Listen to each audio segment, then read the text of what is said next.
예, 안녕하세요. 루시드 드림 배움터 카페 운영자 김루루라고 합니다. 예, 지난번 첫 강의가 너무 성의가 없었다고 카페 매니저가 저를 엄청 갈구더라고요. 예, 그래서 이번 시간에는 좀 성의 있는 강의를 만들어 보고자 합니다. 예, 이번에 다룰 내용은 꾸밀기 쓰는 법인데요. 일단 카페에 접속을 하셔야겠죠. 진짜 카페 참 이뻐요. 제가 직접 그림판으로 만들었습니다.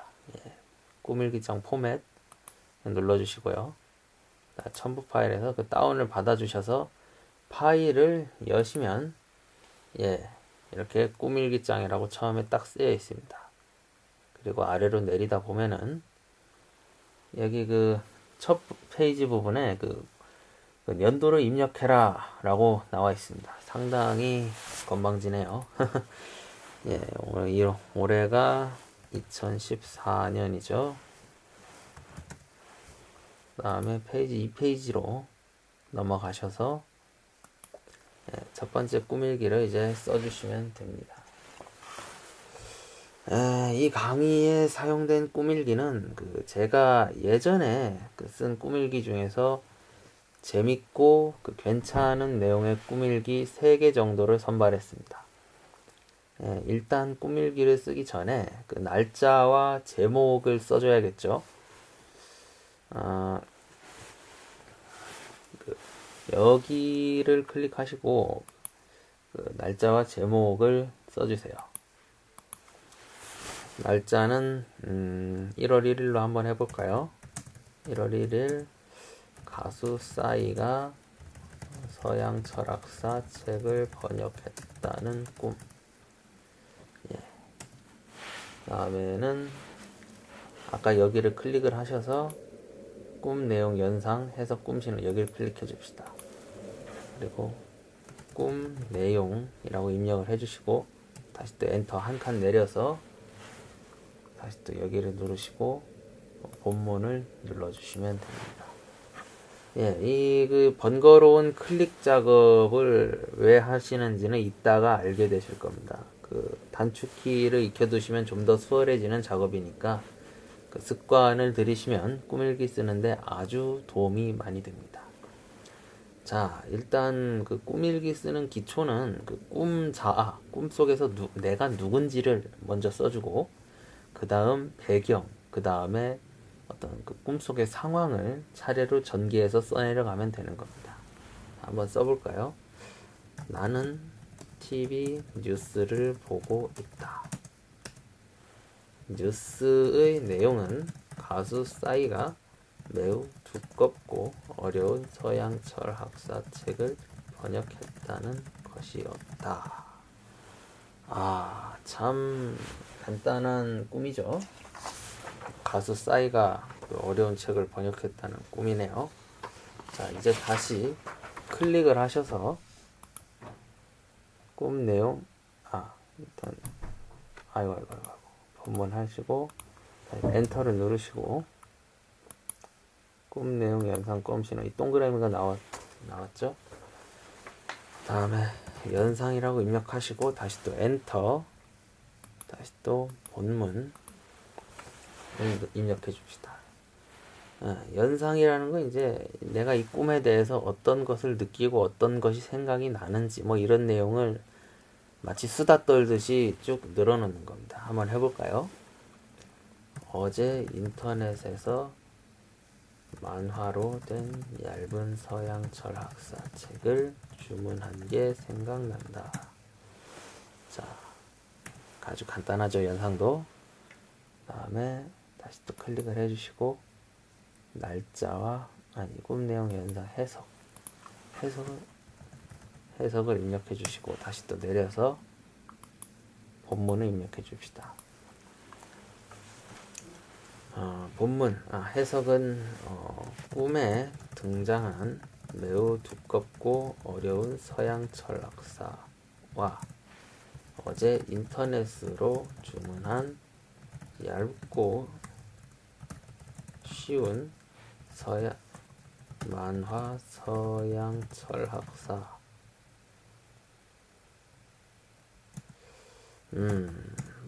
뭔가 비교가 된다. 이게 보상 원리인가? 근데 가수 싸이는 왜 꿈에 나온 걸까? 싸이, PSY는 정신을 의미한다. 의식이 쉬운 것만 찾아댕긴다고 무의식, 즉 정신이 지적하는 것 같다. 앞으로는 수준이 높은 책들을 읽을 필요가 있는 것 같다. 자, 이것으로 그 하루치 꿈일기 쓰기가 끝났습니다. 여기서 키포인트는 마치 혼잣말로 수다를 떨듯이 일기를 적어주는 겁니다. 약간 좀 오글거린다 싶을 정도로 써주면 아주 좋습니다.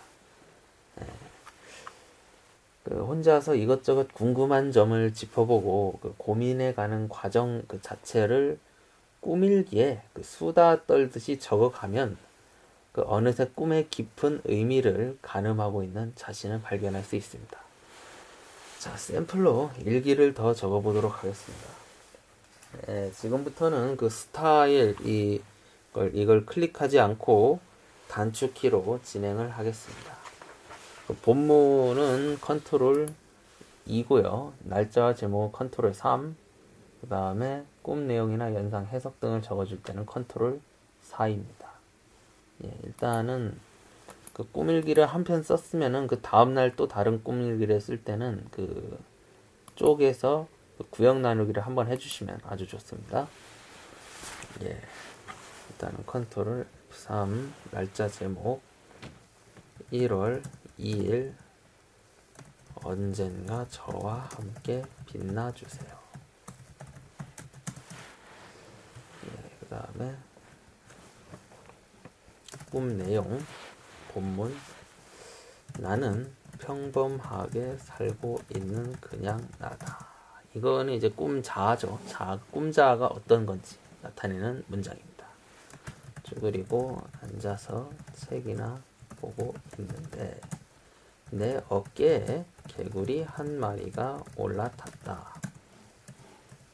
어깨에 뭔가 느낌이 있으니까 나는 등 뒤를 돌아봤다. 마치 누군가 뒤에서 어깨에 손을 올리면 자연스럽게 뒤를 돌아보듯이 말이다. 이때 꿈이 전환되어서 나는 어린아이로 모습이 바뀌고 내 뒤에는 붉은 드레스를 입은 여자가 서 있었다. 그녀는 나에게 이렇게 말했다.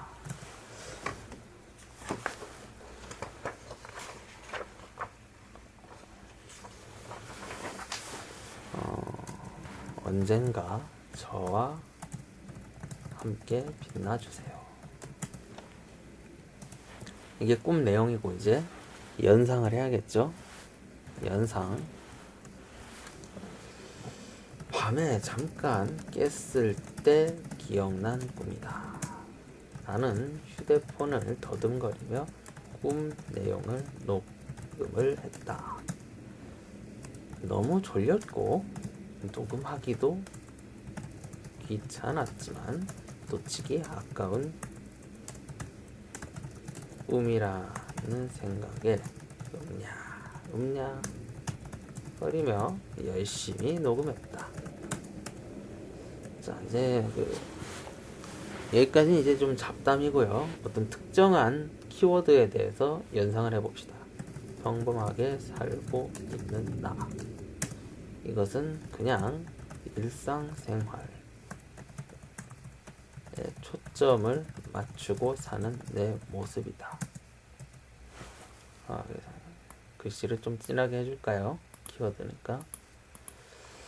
그 다음에 어깨에 올라탄 개구리.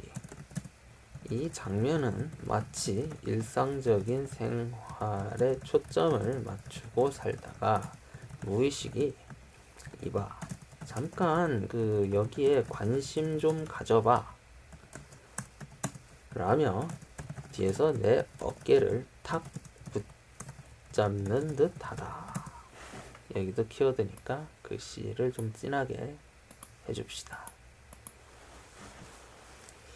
나는 어린아이로 바뀌고 내 뒤에 붉은 드레스를 입은 여자. 꿈에 등장하는 어린아이는 내적 자아를 나타낸다고 예전에 책에서 읽은 기억이 난다. 이 부분도 키워드니까 좀 진하게 바꿔줍시다. 그리고 개구리가 어깨에 올라타서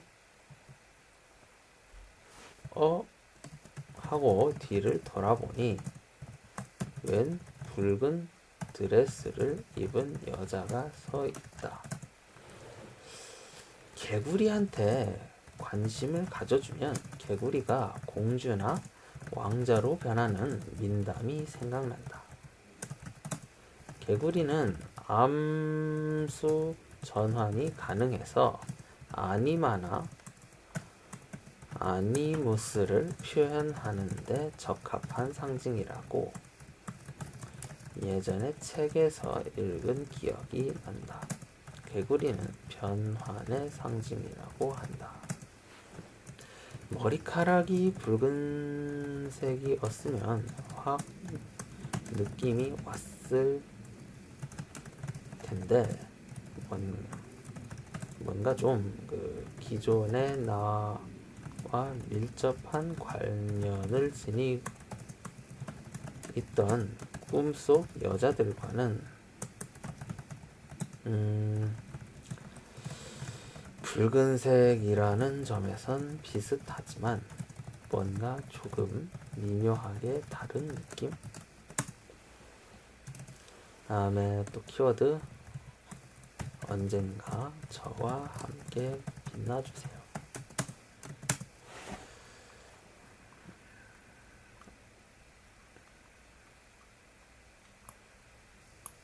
굵게 하시고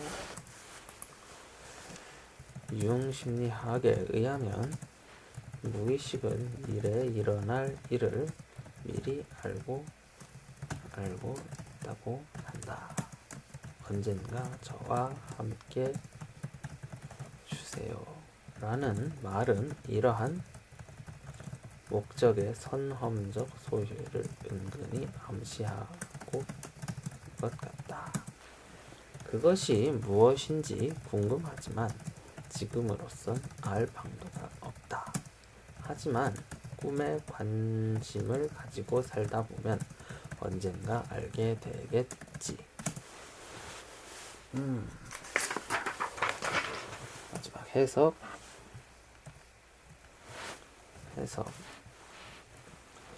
뭔가 미래에 일어날 중요한 사건을 암시하는 것 같다. 참 재밌는 꿈이죠. 이제 꿈 일기 하루치를 다 썼으면 또 구역 나누기를 해줍니다. 자, 첫 번째 꿈일기와 그 두 번째 꿈일기에서 보셨듯이 그 꿈일기에 대해 연상 작업을 할 때는 그 수다 떨듯이 하는 게 중요해요. 그리고 그 제가 꿈에 대해 해석을 할 때 그 이 꿈은 이러이러한 거야 라고 완전한 해석을 내리지는 않는 걸 눈치채셨을 겁니다. 사실 그 완전한 해석이라는 것은 존재할 수가 없어요. 그 하나의 꿈에는 하나의 의미만 있는 게 아니에요. 하나의 꿈에는 최소한 서너 개 이상의 의미가 들어 있습니다. 항상 꿈을 해석할 때는 닫힌 결말보다는 열린 결말로 해석하는 게 좋습니다.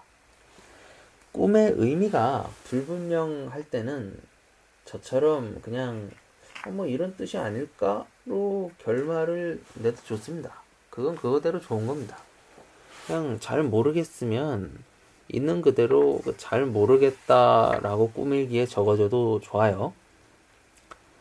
꿈 작업에서 중요한 것은 그 꿈에 대한 완벽한 해석이 아니라 꿈 자체를 느끼는 작업 그 자체니까요. 자, 이제 저의 그 세 번째 꾸밀기를 보시죠. 자, 이제 또 제목 설정을 해주고 2월 1일 내가 프로이트 학파 정신분석가가 되어 정신분석 치료를 하는 꿈. 예, 제가 프로이트 학파 정신분석가로 등장을 했습니다. 자, 꿈 내용을 한번 보시죠. 나는 프로이트 학파 정신분석가다. 나의 진료실에는 기다란 카우치가 있고 그 카우치 위에는 여성 환자가 누워 있다. 이 환자는 오랫동안 나에게 정신 분석 치료를 받아왔다. 그런데 별로 눈에 띄는 진전이 없다. 왜냐하면 그녀가 나에게 전의를 하지 않기 때문이다. 자신의 심리 상태를 애써 숨기는 그녀가 걱정되었다. 정신분석 치료에서는 전의 없이는 치료도 없다. 전의를 하는 것은 마치 배고픈 갓난 아이가 젖을 달라고 우는 것과도 같다. 즉, 자신의 상태를 알리는 일종의 신호다. 배가 고픈데도 울지 않는 갓난 아이는 젖을 먹지 못해 곧 죽게 될 것이다. 아이, 무섭네요. 나는 이러저러한 생각들을 하며 전의를 하지 않는 그녀를 걱정했다. 치료에 진전이 없어서 답답하기도 했다. 답답함을 가라앉히기 위해 시가 한 모금을 깊게 빨아들였다. 그리고 카우치에 누워 자유연상을 하는 그녀를 살짝 내려다보았다. 이럴 수가. 카우치에 누워있는 건 그녀가 아니라 기다란 전신 거울이었다. 깜짝 놀라서 담배 피다 사례가 걸려서 콜록콜록 거렸다. 참 재밌는 꿈이죠. 네, 제가 이 꿈에 대해서 어떠한 연상을 했는지 지켜보시죠. 연상. 나는 프로이트 별로 안 좋아한다. 저는 융을 좋아하거든요. 어째서 내가 프로이트 학파 정신분석가로 등장한 걸까?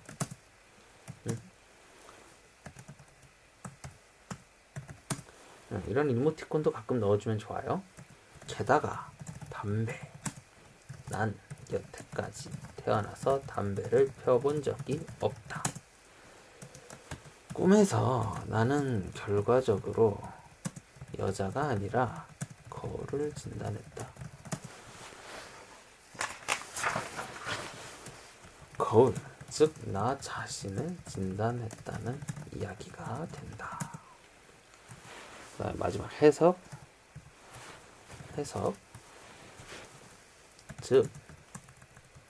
즉 내가 진단한 내용들은 전부 나 자신한테 적용해야 한다는 얘기가 된다. 답답한 내 자신을 걱정하며 씨가 한 모금을 빨았다는 얘기가 된다. 덜덜덜덜. 아이고. 덜덜덜. 나의 전의와 투사를 거울을 자하는 정신분석가로서 표현하다니 역시 꿈의 익살스러움과 날카로운 지적은 혀를 내두른다. 오마이갓. 예, 참 재밌는 꿈이죠. 이런 식으로 꿈일기를 쭉 1년치를 써주는 겁니다. 그리고 연말에 그 차례를 만들어 주는데요. 그 목차죠. 그 차례를 어떻게 만드느냐? 일단은 여러분들이 1년간 꿈일기를 다 썼다 이런 식으로. 그러면 맨 앞에 2페이지로 갑니다. 2페이지에서 얘가 2페이지죠. 그래서 얘를 한 칸 내려 보내고요. 그다음에 바탕글로 하시고, 그다음에 여기서 구역 나누기를 한번 눌러줍니다. 그럼 3페이지로 구역 나누기를 한번 해줍니다. 그러면 3페이지로 얘가 밀려나죠. 그럼 다시 또 2페이지로 들어와서 첫 커서에 커서를 놓고, 자, 그 다음에 도구로 들어가셔서 여기 보시면 차례 만들기라고 있습니다. 차례 만들기를 클릭해 주세요. 그리고 그 스타일로 모으기에 체크를 해 주시고, 그 날짜와 제목에 체크를 해 주세요. 그리고 이것들은 다 체크를 해제해 주시고, 만들 위치는 현재 문서의 커서 위치, 그리고 탭 모양은 오른쪽 탭으로 해주시고요. 채울 모양은 이 동그라미 빵빵빵이 좋네요. 네. 그 다음에 만들기 버튼을 누르면 아주 차례가 이렇게 쫙 나옵니다. 지금 제가 꾸밀기를 3개밖에 안 써서 그런데요. 여러분이 한 1년치 꾸밀기를 쓰면은 꾸밀기 개수가 한 300개 정도가 되겠죠? 그 300개의 차례가 이렇게 쫙 나오는 겁니다. 한 번에. 아주 그 멋진 그 작업입니다. 예, 이렇게 하면은 멋진 차례가 완성되죠. 예, 이렇게 하면 그 1년치 꾸밀기를 깔끔하게 목차까지 만들어서 보관을 할 수 있습니다. 루시드 드리머들은 그 매일같이 꿈을 기록하죠. 오직 루시드 드림을 위해서 말이죠. 근데 그 저 같은 경우엔 루시드 드림을 꾸기 위해 꾸밀기를 쓰지는 않아요. 그 약간 좀 오글거리는 소리를 좀 하자면, 꿈은 우리 마음을 비춰주는 거울입니다. 그 꿈을 기록하고 거기서 떠오르는 연상을 기록하는 작업은 그 자체로 자기 성찰입니다. 그 자기 자신을 되돌아보고 그 자신의 어떤 무의식적 기제가 무엇인지 되짚어보고 어떻게 성숙해질 것인지 고민해보는 작업이죠. 이러한 작업을 계속 하다 보면 조금 더 높은 성숙을 위해 무의식이 루시드 드림의 길을 알아서 열어줍니다. 이건 진짜입니다. 그 루시드 드림을 꾸기 위해 그 꾸밀기를 쓰고 그 리얼리티 체크를 하고 그 꿈 표식을 찾고 그 모닝랩을 하고 그 등등등 막 별걸 다 하는 사람들이 많죠. 근데 그렇게 그 루시드 드림을 하기 위해 열심히 별걸 다 하는 사람들보다 그냥 내적인 성숙을 위해 꾸밀기 하나만 우직하게 쓰는 사람들이 루시드 드림을 꾸는 경우가 더 많습니다. 이건 진짜예요. 이거는 제가 하는 말이 아니라 아주 그 유명한 꿈 분석가가 한 말입니다. 그 참으로 아이러니하죠. 그 루시드 드림을 꾸려고 용을 쓰는 사람보다 그 루시드 드림은 생각도 안 하던 사람들이 루시드 드림을 더 많이 꾸다니. 자, 이것으로 저의 꾸밀기 강의는 마치도록 하겠습니다.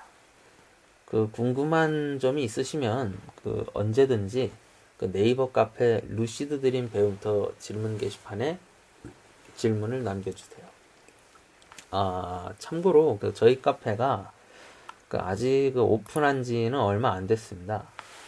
그 자료는 별로 없어요. 일단은 초보자분들을 위한 그 루시드 드림 가이드는 그 한 90% 정도는 완성을 했습니다. 이건데 이 글 내용이 아주 좋아요. 그 컨텐츠는 차츰차츰 늘려가도록 하겠습니다. 네, 그리고 저희 카페는 그 운영진을 상시 모집하고 있습니다. 그 운영진 분들에게는 아주 그 알찬 강의와 그 아주 질 좋은 피드백을 지원하고 있습니다. 그 운영진 교육실 게시판에 보시면은 그 아주 그 대박 자료들이 엄청 많이 올라와 있습니다. 이 그 심리치료 특강부터 해서 그 뭐 정신분석학 특강, 그 내면치유 특강, 꿈의 심리학 특강, 명상 특강, 티베트 불교의 꿈 수행법, 아주 진짜 대박 자료들이 그 운영진 되신 분들을 맞이할 준비가 되어 있습니다. 그 운영진 하고 싶으신 분들은 그 연락을 주세요. 그 카페 자유 게시판에 글을 남겨도 좋고 그 운영자에게 쪽지를 보내도 좋습니다. 그 운영진을 지원하는 데는 그 특별한 조건 같은 건 없습니다. 루시드 드림을 못해도 상관없고요. 그 하고자 하는 열정만 있으면 됩니다. 그 나이도 상관없습니다. 다른 데 사이트 보면은 그 초등학생이라고 막 내쫓고 그 강퇴하고 욕하고 막 나이 좀 어리다고 하면 대놓고 싫어하는 티를 내던데 저는 그건 좀 아니라고 생각해요. 특히나 이 꿈이라는 영역에 있어서는 그 오히려 성인보다 학생들의 직관력이 아주 놀라운 능력을 발휘하거든요. 게다가 그 요즘 초등학생들 생각하는 수준이 거의 웬만한 성인들보다 낮습니다. 그 논술이니 뭐니 해서 그 인문 고전도 대학생들보다 더 많이 읽고요. 제 조카 하나는 그 초등학교 5학년인데 그 프로이드의 꿈의 해석을 읽고 있더라고요. 예, 그래서 제가 야, 너 그거 왜 읽니? 이러니까 논술 준비를 위해서 읽는데요. 이야 미친. 예, 그래서 제가 잘 이해했나 질문 몇 개를 던져보니까 그냥 대답이 아주 그냥 청산유수예요. 진짜 와. 그 심리학과 다니는 우리 카페 아무 개보다 더 낫더라니까요. 아무튼 그 나이 어리다고 해서 저희 카페는 운영진 뽑는데 차별을 두지는 않아요.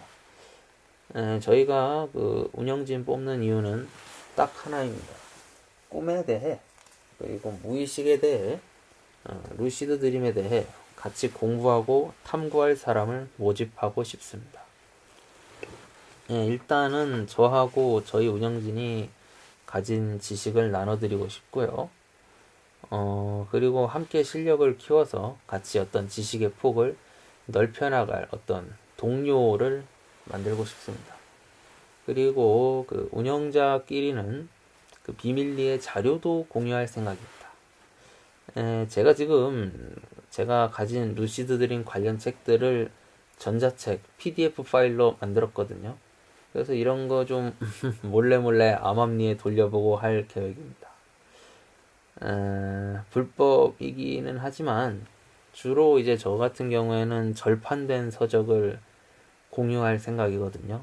그 절판된 서적 같은 거는 독서 클럽 같은 데서도 그냥 공공연하게 서로 복사해서 돌려보고 이런 게 그냥 관례니까 별로 문제될 건 없다고 생각합니다. 그리고 뭐 불법이라고 해도 그 운영진끼리만 돌려볼 거니까 뭐 누가 완전 범죄는 무죄라는 말이 있죠. 우리끼리 돌려보는데 누가 알겠어요. 네, 사실 그 절판된 책 같은 경우엔 대놓고 공공연하게 돌려보기도 하니까 별로 문제될 건 없다고 생각합니다. 그리고 그 제 희망사항을 한 가지 말씀드리자면 여자분들이 운영자 지원을 좀 많이 해줬으면 좋겠습니다. 예, 이상으로 그 강의를 마치도록 하겠습니다. 저희 그 루시드 드림 배움터 카페 많이 사랑해 주시고요. 예, 감사합니다.